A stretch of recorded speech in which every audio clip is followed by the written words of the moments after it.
Bueno, Manuel, Lucas, bienvenidos. ¿Cómo les va? ¿Qué tal? Mucho gusto estar acá, ¿eh? No, un placer. Un placer. Gracias por acompañarnos.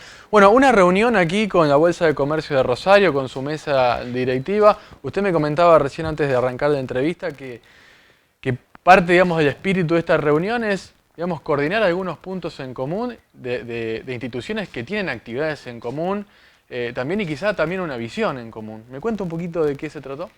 Sí, el objetivo surgió un poco por iniciativa nuestra, desde la Bolsa de Comercio de Córdoba, de la cual yo soy presidente, y realmente la intención en este contexto económico tan difícil, donde notamos tantas confusiones conceptuales en la sociedad y en la clase política, y eso repercute obviamente en las políticas que se están aplicando o que se aplicaron o que se van a quizás aplicar en el futuro.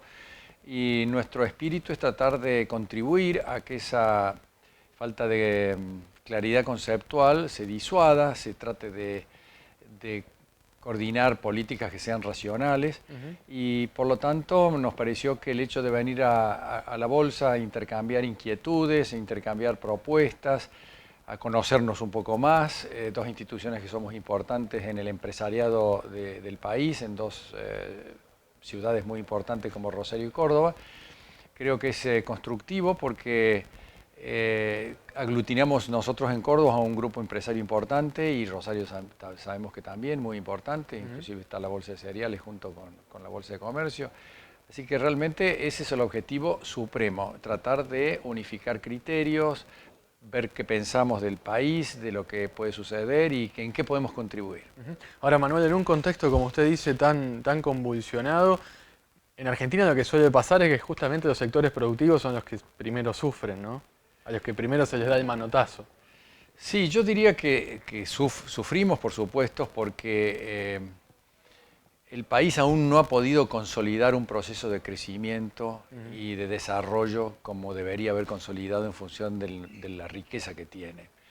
Y eso se debe a que durante muchos años se han equivocado las políticas públicas. Hemos tenido un Estado que ha crecido desmedidamente. Eso ha significado que hemos incursionado en déficits descontrolados por parte del sector público. Ese déficit ha generado inflación. Esa inflación ha generado trastornos sociales también, porque el daño que genera la comunidad en general es muy grande, no solamente a los sectores más vulnerados, sino a los empresarios que tenemos que tomar decisiones, inversiones y decisiones trascendentes en la vida de nuestras empresas. La inflación es un flagelo que conspira contra el crecimiento y el desarrollo del país. Y nosotros creemos que este país tiene que dejar de pensar en que el consumo y los estímulos artificiales a la actividad económica van a ser el remedio para salir adelante, porque eso es lo que se ha venido aplicando durante tantas décadas en el país y no ha dado resultado. Y lo que nosotros estamos pregonando es que el desarrollo y el crecimiento del país se va a tener que conformar sobre la base de la estabilidad monetaria. Es decir, el país tiene que pasar por un proceso de estabilización de su economía monetariamente, con disciplina fiscal y disciplina monetaria. Y una vez que nosotros consigamos que eso comience a ser percibido por la sociedad, que es consistente y que es serio, como más o menos venía sucediendo antes de las PASO con el gobierno del presidente Macri, que el resultado de las PASO obviamente hizo implosionar el proceso de estabilización que se estaba intentando lograr. Si nosotros logramos esa estabilización, o por lo menos los comienzos de un proceso de estabilización serio, el crecimiento de la economía va a ser muy consistente y muy sustentable en el largo plazo, y eso es lo que el país necesita definitivamente. Se ha hablado mucho, y imagino que se va a hablar en las semanas siguientes, anteriores a la elección del 27 de octubre, de esta suerte de que Argentina necesita un consenso. Ahora, no es la primera vez que en Argentina se habla de consensos que parece que nunca llegan. ¿Ustedes cómo ven, digamos, esta cuestión de los consensos y cuán posible lo ven en este contexto tan convulsionado? Lo vemos muy difícil.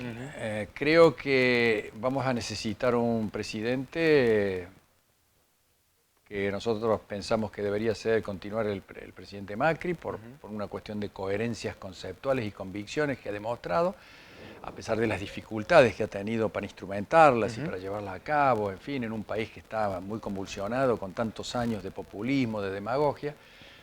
Pero también si la fórmula de Fernández gana, creo que vamos a necesitar el liderazgo de un conductor que tenga muy claro los conceptos para que ponga sobre la mesa las ideas que yo acabo de describir un poco para que salgamos adelante. Porque el consenso en sí, entre todos los sectores productivos del país, lo veo no imposible. Nosotros hemos venido a eso un poco con la Bolsa de Rosario, pero porque creemos que tenemos afinidades y conceptos más o menos compatibles y consistentes entre nosotros.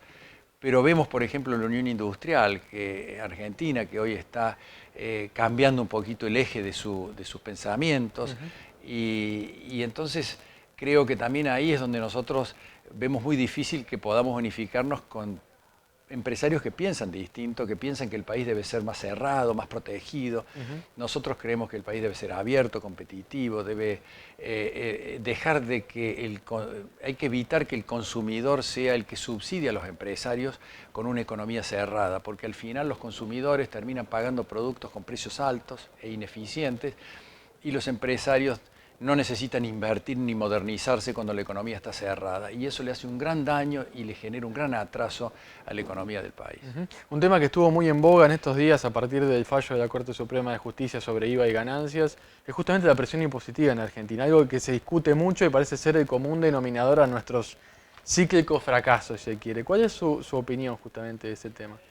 Bueno, creo que la presión fiscal es excesivamente alta porque el gasto público es excesivamente alto. Obviamente hay que bajar el gasto público, pero para bajar el gasto público hay que sacrificar y tomar medidas que son antipáticas, difíciles, y hay que hacerlo de una manera consistente pero gradual, de tal forma que nosotros evitemos que la sociedad pague sacrificios muy importantes, sino que sean los más tolerables posibles.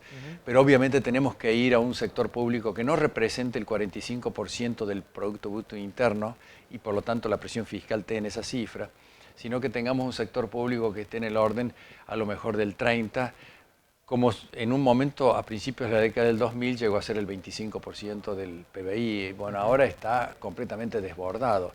Y con ese sector público, con esa presión fiscal, es un país que se hace inviable para que sea competitivo, ¿no? Lucas, ustedes desde el Instituto de Investigaciones Económicas de la Bolsa de Córdoba, ¿cómo están viendo justamente este contexto, esta coyuntura económica puntual?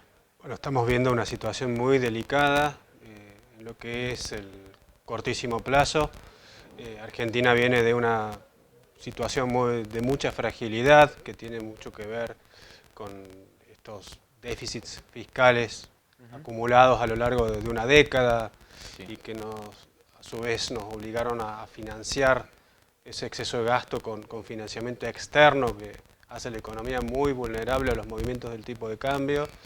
Y esta situación frágil hace que cuando tienes un resultado de las elecciones primarias como el que tuviste, se genere un nivel de desconfianza y de incertidumbre muy elevado, dado también las diferencias importantes entre las propuestas que manejan ambos candidatos, que estallan en lo que venimos viendo, una pérdida de reservas muy pronunciada del Banco Central, la imposibilidad del Tesoro de refinanciar deuda de corto plazo, y un poco el análisis que presentábamos hoy tenía un poco que ver con eso, con qué se hizo en las últimas semanas para poder contener esta pérdida de importantes reservas del Banco Central, y ahí hablamos de las medidas más recientes en términos del perfilamiento de la deuda, controles cambiarios y un poco el éxito que han tenido en el corto plazo para tener esta pérdida de reservas, pero los desafíos que te plantean a futuro, porque sabemos que este tipo de regulaciones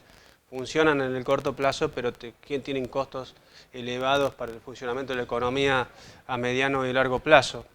Y un poco de ahí pasamos al análisis un poco de qué nos espera el 2020. ¿Qué nos espera el 2020? Argentina, en primer lugar, tiene una situación en términos de sus compromisos bastante comprometida, y se comenta de que es casi inevitable un proceso de reestructuración de la deuda, e insistimos en que para que ese proceso de reestructuración de la deuda sea exitoso, Argentina debe comprometerse con el gobierno que sea a una responsabilidad fiscal y a una disciplina monetaria. sino esos son los condicionantes básicos y elementales que necesitamos para que sentar las bases para que Argentina pueda salir de este proceso de inestabilidad macroeconómica tan grande.